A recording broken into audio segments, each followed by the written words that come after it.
That's right. After what appeared to be a few very memorable days at Buckingham Palace and with the royal family, President Xi bid farewell to the Queen this morning and wrapped up his final formal engagements here in London before heading just outside of town to Chequers, the grand old mansion that has served as a retreat for prime ministers since 1921.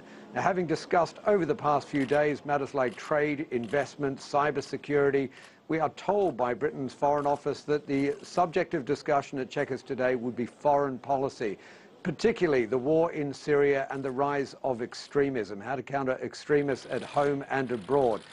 Britain and China do not see eye to eye on every foreign policy issue, but they have worked closely in a number of areas over the past few years, particularly on the negotiations that recently brought about the freezing of Iran's nuclear program. And they're hoping to build on that sort of cooperation at this meeting at Chequers.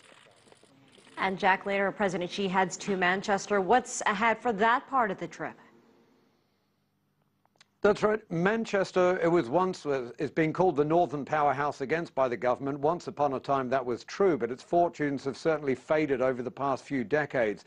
Here in Britain, the government is really trying to revive Manchester and the whole of the north again, and that's why they invited President Xi up there. There has been a lot of Chinese investment, and they're hoping for a lot more. The day will begin with a trip to the Graphene Institute, and we're told at that visit, Huawei may unveil, that's China's big telecoms firm, may unveil a multi-billion-dollar tie-in with the university. It's a university that discovered graphene, which is 200 times stronger than steel, and it's created a real buzz in the IT sector and amongst the telecoms firms.